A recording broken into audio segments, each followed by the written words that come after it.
এইভাবে একবার বানিয়ে দেখুন। এই চপ খেতে কিন্তু ভীষণই মজাদার, ভীষণই টেস্টি। বৃষ্টির দিনে সন্ধ্যাবেলা চায়ের সাথে এইভাবে মোচার চপ বানিয়ে ফেলুন, একদম জমে যাবে। হ্যালো ফ্রেন্ডস, মাদার কুক চ্যানেলে সবাইকে স্বাগত। আজকে আমি আপনাদের সাথে শেয়ার করব মোচার চপ। তো এই মোচার চপ বা মোচার পকোড়া বানাবার জন্য এখানে আমি একটা মিডিয়াম সাইজের মোচা নিয়ে নিয়েছি। তো মোচাটাকে প্রথমে আমি ছাড়িয়ে মোচাটাকে বেছে নেব। এরকম ভাবে খোসাগুলো ছাড়িয়ে নিচ্ছি।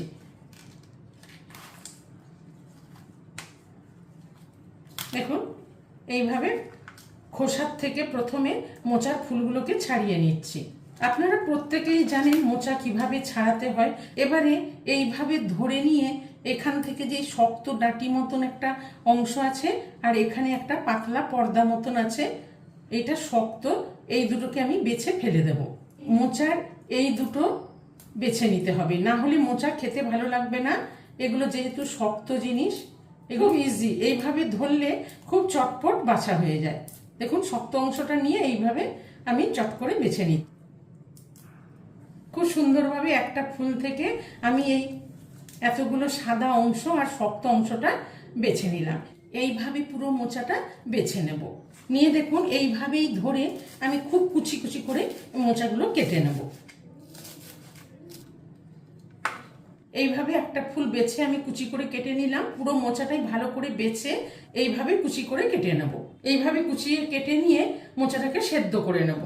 মোচাটাকে বেছে কুচি করে ভালো করে ধুয়ে আমি সেদ্ধ করে রেখেছি। 2-3টে সিটি দিয়ে মোচাটাকে সেদ্ধ করে নিয়েছি। দেখুন, মোচাটা খুব সুন্দর সেদ্ধ হয়ে গেছে। এবার মোচাটাকে আমি হাত দিয়ে একটু ভালো করে চটকে নেব। মোচাটাকে আমি খুব সুন্দর হাত দিয়ে একটু চটকে নিলাম। মোচার চপটা তৈরি করার জন্য এখানে আমি দুটো মিডিয়াম সাইজের আলু নিয়ে নিয়েছি। আলুটাকে সেদ্ধ করে খোসা ছাড়িয়ে রেখেছি। এবার আলুটাকে একটু ভালো করে স্ম্যাশ করে নেব। আপনারা গ্রেটার দিয়েও গ্রেট করে নিতে পারেন, তবে আমি একটু হাত দিয়ে ভালো করে স্ম্যাশ করে নেব, মেখে নেব। আলুটাকে ভালো করে স্ম্যাশ করে নিলাম। এবার আমি চপের পুরটা তৈরি করে নেব। চপের পুরটা তৈরি করার জন্য গ্যাসে একটা কড়াই চাপিয়ে দিয়েছি। দিয়ে এখানে দিয়ে দেব 2-3 চামচ মতো রিফাইন্ড অয়েল। তেলটাকে ভালো করে গরম করে নিলাম। এবার এখানে দিয়ে দেবো 1/2 চামচ মতন 5 ফোড়ন। তবে আপনারা এখানে 5 ফোড়নের পরিবর্তে সাদা জিরেও দিতে পারেন, তবে 5 ফোড়নটা দিলে এর গন্ধটা খুব ভালো আসে। সেই জন্য আমি এখানে 5 ফোড়ন দিলাম, 1/2 টিস্পুন। আর 2 টুকরো তেজপাতা দিয়ে দিলাম। গন্ধ বেরোনো পর্যন্ত একটু ভেজে নেব। আমি ভালো করে ভেজে নিলাম। এবার এখানে কিছুটা কুচনো নারকেল নিয়ে নিয়েছি। এই নারকেল কুচনোটা দিয়ে দেবো। তবে আপনারা চাইলে নারকেলটাকে আগে ভেজে নিতে পারেন। নারকেল কুচনোটা দিয়ে একটু ভালো করে ব্রাউন করে ভেজে নেব। নারকেলটা ব্রাউন করে ভেজে নিলাম। দেখেই বুঝতে পারছেন নারকেলটা খুব সুন্দর ভাজা হয়ে গেছে। এবার এখানে 3টে কাঁচা লঙ্কা কুচিয়ে নিয়েছি মিহি করে। এই কাঁচা লঙ্কা কুচনোটা দিয়ে দিলাম, দিয়ে একটু ভেজে নেব। আর এখানে অল্প একটু কিশমিশ নিয়ে নিয়েছি, এই কিশমিশটাও দিয়ে দিলাম। কিশমিশটাকে আমি ভিজিয়ে ভালো করে ধুয়ে রেখেছি, দিয়ে একটু ভেজে নেব। সবগুলোকে খুব সুন্দর করে ভেজে নিয়েছি।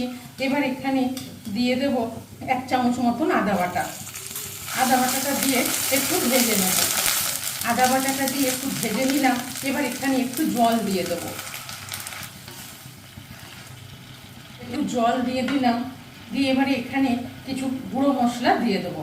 এখানে 1/2 চামচ মতন ধনের গুঁড়ো দিয়ে দিলাম, 1/2 চামচ জিরের গুঁড়ো, 1/2 চামচ লাল লঙ্কার গুঁড়ো, 1 চামচ লবণ, 1/2 চামচ হলুদ গুঁড়ো আর 1 চামচ চিনি। সবগুলো দিয়ে তেল বেরোনো পর্যন্ত খুব ভালো করে মশলাটাকে কষিয়ে নেব। মশলাটা তেল বেরিয়ে গেছে, ভালো করে মশলাগুলোকে কষিয়ে নিলাম। এবার এখানে সেদ্ধ করে চটকে রাখা মোচাটা দিয়ে দেবো। মোচাটা দিয়ে মশলার সাথে একটু ভালো করে কষিয়ে নেব। মশলার সাথে মিশিয়ে নিলাম। এবার এখানে স্ম্যাশ করে রাখা আলুটা দিয়ে দেবো। আলুটা দিয়ে ভালো করে মোচার সাথে মিশিয়ে নেব।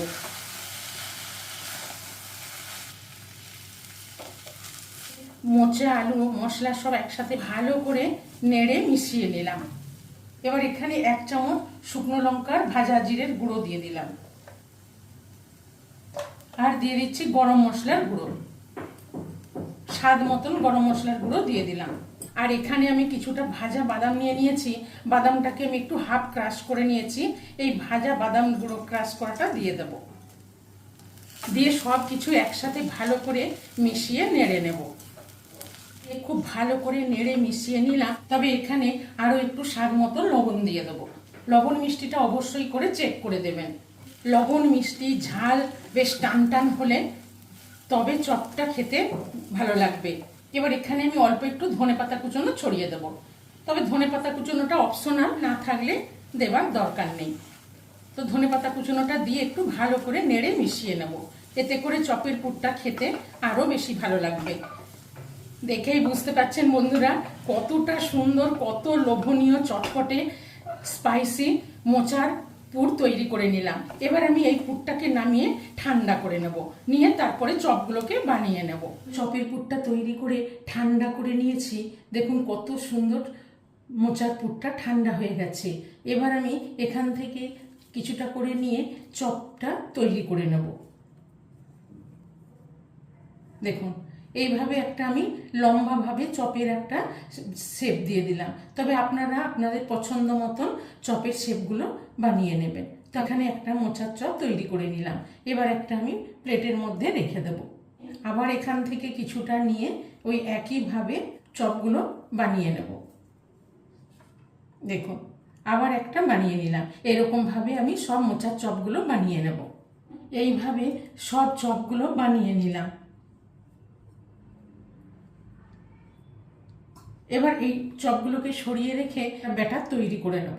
এবার এখানে নিয়ে নেব 2 চামচ মতো কর্নফ্লাওয়ার, আর দিয়ে দেবো স্বাদ অনুযায়ী লবণ, আর দিয়ে দেবো পরিমাণ মতন গোলমরিচ গুঁড়ো। দিয়ে ভালো করে শুকনো উপকরণগুলো মিশিয়ে নেব। নিয়ে এখানে অল্প জল দিয়ে একটা ব্যাটার তৈরি করে নেব। কর্নফ্লাওয়ার দিয়ে ব্যাটার তৈরি করে নিলাম। আরেকটা বাটিতে আমি 2 চামচ মতন ময়দা নিয়ে নেব। আর এখানে একটা প্লেটের মধ্যে আমি নিয়ে নিলাম ব্রেড ক্রাম্ব। এবার আমি চপগুলোকে বানিয়ে নেব। তো প্রথমে আমি এই চপগুলোকে একটু শুকনো ময়দার মধ্যে এরকম করে কোটিং করে নেব। সব চপগুলো এইভাবে ময়দার মধ্যে প্রথমে কোটিং করে নিলাম। ব্যাটারটা নিয়ে নিয়েছি আর ব্রেড ক্রাম্ব নিয়ে নিয়েছি। এবার চপগুলোকে কোটিং করে নেব।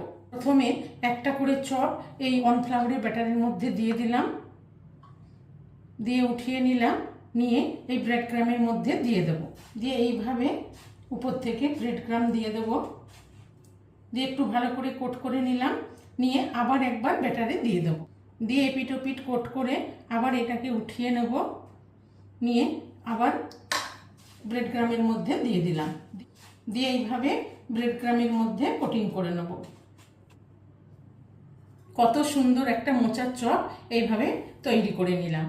আবার একটা নিয়ে নিলাম, নিয়ে এই ব্যাটারের মধ্যে দিয়ে দিলাম। দিয়ে এটাকে ভালো করে ডুবিয়ে নেব। ডুবিয়ে নিয়ে তুলে ব্রেড ক্রাম্বের মধ্যে দিয়ে দিলাম। দিয়ে ভালো করে ব্রেড ক্রাম্বটা মাখিয়ে নেব। পুরো একবার ব্রেড ক্রাম্ব কোটিং করে নিলাম। নিয়ে আবার একবার ব্যাটারের মধ্যে দিয়ে দিলাম। আমি ডবল কোটিং করছি, আপনারা চাইলে একবার কোটিং করেও করতে পারেন। ডবল কোটিং করলে এগুলো ভীষণ ক্রিস্পি হবে, খেতে খুব ভালো লাগবে। আবার একটা তৈরি করে নিলাম। এইভাবে আমি প্রত্যেকটা চপ বানিয়ে নেব। সব চপগুলো বানিয়ে নিলাম। দেখেই বুঝতে পারছেন চপগুলো কত সুন্দর তৈরি করে নিলাম। এইভাবে তৈরি করে এয়ারটাইট ডিব্বায় করে ফ্রিজে রেখে দিতে পারেন। যখন খুশি ভেজে চায়ের সাথে সার্ভ করতে পারেন। আর না হলে একটু ফ্রিজে রেখে দিতে পারেন, ফ্রিজে রেখেও ভাজতে পারেন। ব্রেড ক্রাম্বসের মধ্যে আমি লবণ আর গোলমরিচ গুঁড়ো দিয়ে দিয়েছি, যাতে চপগুলো খেতে ভীষণই ভালো লাগে। তো চলুন এবার আমি চপগুলোকে ভেজে নেব। চপগুলোকে ভাজার জন্য আমি গ্যাসে একটা কড়াই চাপিয়ে বেশ খানিকটা রিফাইন্ড অয়েল দিয়ে দিয়েছি। এবার চপগুলোকে ভেজে নেব। এবার এখানে আস্তে করে আমি চপগুলো একটা একটা করে দিয়ে দেবো। এখানে আমি কতকগুলো চপ দিয়ে দিয়েছি। এবার আমি চপগুলোকে ভেজে নেব। গ্যাসের ফ্লেমটা লো টু মিডিয়ামে রেখে আস্তে আস্তে উল্টে পাল্টে ভেজে নেব। আমি আস্তে করে একবার উল্টে দেব। দেখেই বুঝতে পারছেন বন্ধুরা চপগুলো কত সুন্দর তৈরি হয়েছে। এইভাবে আস্তে আস্তে উল্টে পাল্টে চপগুলোকে ব্রাউন করে ভেজে নেব। এই চপ রেসিপিটি ভালো লাগলে মাদার কুক চ্যানেলটিকে লাইক, শেয়ার এবং সাবস্ক্রাইব করার অনুরোধ রইল। উল্টে পাল্টে কত সুন্দর করে ব্রাউন করে মোচার চপ ভেজে নিলাম, কত সুন্দর ভাজা হয়েছে। এই চপটা এবার আমি উঠিয়ে নেব। দেখেই বুঝতে পারছেন বন্ধুরা, চপগুলো কত সুন্দর হয়েছে, একটু ভেঙেও যায়নি, কিছু না, খুব সুন্দর চপগুলো তৈরি হয়েছে। এবারে এই চপগুলোকেও ব্রাউন করে ভেজে নিলাম, এবার এগুলোকেও উঠিয়ে নেব।